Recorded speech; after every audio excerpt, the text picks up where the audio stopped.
السلام علیکم ورحمۃ اللہ وبرکاتہ۔ ابھی کوئی 45 سال بعد ذوالفقار علی بھٹو کیس میں آنریبل سپریم کورٹ نے یہ رائے دے دی ہے کہ اس وقت بھٹو صاحب کو جو ہے وہ فیئر ٹرائل جو ہے وہ میسر نہیں ہو سکا تھا۔ تو آئین کے آرٹیکل 10 میں 2010 میں 10A جو ہے یہ امینڈمنٹ ہوئی، اور 10A کی روح سے رائٹ ٹو فیئر ٹرائل کی بات کی گئی کہ دیوانی معاملات ہوں، کسی کے حقوق کی سول رائٹس ہوں، یا اس کی کوئی obbligations ان کا کوئی تعین کرنا ہو، یا کسی کے خلاف کوئی فوجداری چارجز ہوں، الزام ہوں، یا کوئی مقدمات ہوں، تو اس شخص کو اپنے اس مقدمے میں فیئر ٹرائل جو ہے وہ ملنا چاہیے۔ اس میں آرٹیکل 10A میں یہ بات کی گئی ہے۔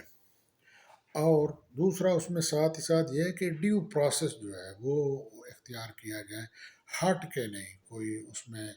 جو پراپر پروسیس جو موجود ہے، ڈیو پروسیس جو موجود ہے، اس کو اختیار کیا جائے۔ اب یہ پھر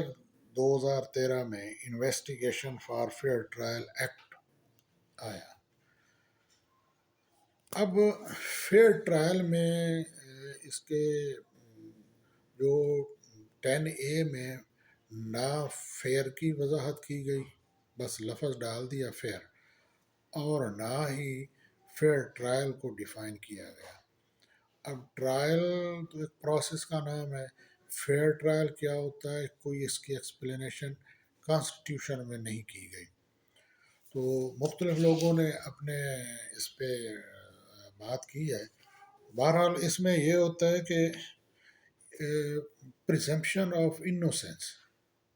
جب تک کسی خلاف کوئی مقدمہ مکمل طور پر اس کا ٹرائل ہونے کے بعد اس کا جرم ثابت نہ ہو جائے، تو ایک جو ہے یہ چلتا ہے، اور یہ ہونا بھی چاہیے کہ اس کے جب تک کسی خلاف کوئی جرم ثابت نہ ہو جائے، اس وقت تک اس کو پریزمپشن آف انوسینس تو حاصل ہے۔ اب پریکٹیکلی ہماری کورٹس میں کیا ہو رہا ہے، اور ہم کس طرح اس ٹرائل کو فیئر رہنے دیتے ہیں، نہیں رہنے دیتے، کون ذمہ دار ہیں، صرف جوڈیشری ذمہ دار ہے، یا اس میں وکلا کا کوئی کتنا اس کھیل میں کتنا رول ہے، اور ہمارے جو political and non political leads ہیں ان کا کیا رول ہے، یہ تاریخ میں موجود ہے۔ یہاں مقصد اس کو 10A کو ڈسکس کرنا ہے، اور وہ یہ ہے کہ آپ ایک تو کسی شخص کو جب تک اس کا جرم ثابت نہ ہو جائے، اس کو پریزمپشن آف انوسینس حاصل رہنا چاہیے۔ دوسرا یہ ہے کہ جج جو ہے وہ انڈیپینڈنٹ ہو، کورٹس جو ہیں وہ انڈیپینڈنٹلی اپنے ڈیسیجن دیں اور غیر جانبدار ہوں، اور اس میں یہ ہے کہ ان کی امپارشیلٹی پہ کوئی کوشچن نہ ہو، اور پھر کمپیٹنٹ بھی ہوں۔ ایسا نہ ہو کہ جج صاحب ایماندار بھی ہیں اور امپارشل بھی ہیں، لیکن ان کی کمپیٹنسی پہ کوشچنز ہیں۔ تو یہ تینوں چیزوں کی بات ہے، یہ بھی فیئر ٹرائل کے لیے ضروری ہے۔ اسی طرح اسپیڈی اور ایکسپیڈیش ٹرائل کی جو بات پیچھے ہوئی ہے، تو اب اسپیڈی اس سینس میں نہیں، جس سینس میں ہماری لوور جوڈیشری کر رہی ہے کہ اپنے یونٹس بنانے کے لیے بعض دفعہ وہ کیس کا خاتمہ کرنے کے در پہ ہو جاتے ہیں، اور یا جس طرح ادروائز ہم وکلا جو ہیں وہ ڈیلنگ ٹیکس وہ بھی استعمال کرتے ہیں۔ تو یعنی اس ٹرائل کو اتنا سپیڈی بھی نہ ہو کہ یہ آپ اس کے ڈیو پروسیس کو فالو نہ کر سکیں، اور اتنا لنگر آن بھی نہ کیا جائے کہ وہ سال ہا سال چلتا رہے، یا اس کو وہ کیس جو ہے پٹ اپ ہی نہ ہو سکے۔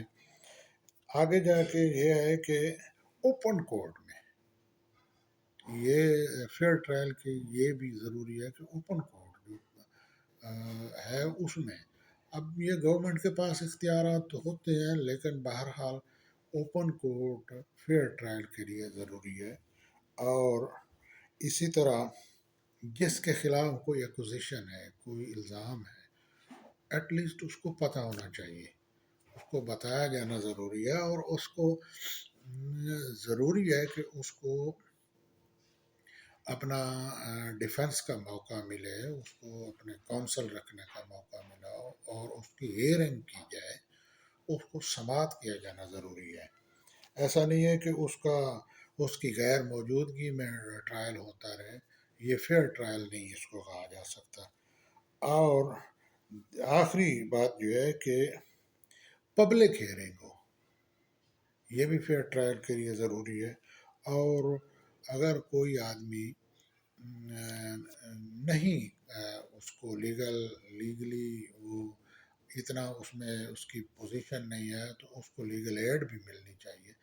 تاکہ اس کو کونسل بھی میسر ہو اور وہ اپنے حقوق کے دفاع کے لیے وہ اس کو کونسل کی خدمات بھی یہ بھی اسٹیٹ کی ذمہ داری ہوتی ہے کہ فیئر ٹرائل میں یہ ضروری ہے. تو آرٹیکل 10A جو ہے وہ رائٹ ٹو فیئر ٹرائل کے بارے میں بات کرتا ہے. پریکٹیکلی